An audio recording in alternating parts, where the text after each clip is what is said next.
పిల్లలు ఏం చేస్తాంటారు ఈరోజు పొద్దు నుంచి మీరు? టిఫిన్ తిన్నారా? ఏం చేసినారు టిఫిన్ ఈరోజు? ఉగ్గాని చట్నీ చేసినారా? ఓకే, అందరు తిన్నారా?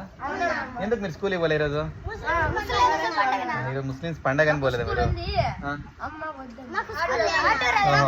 ప్రైమరీ స్కూల్ వాళ్ళకి స్కూల్ లేదా? మీకు హై స్కూల్ వాళ్ళకి స్కూల్ ఉందా? ఓకేమా, అమ్మ వద్దనిందా? ఓకేమా. మళ్ళీ ఎవరైనా పాట పాడండి మీరు అందరూ, పాడండి.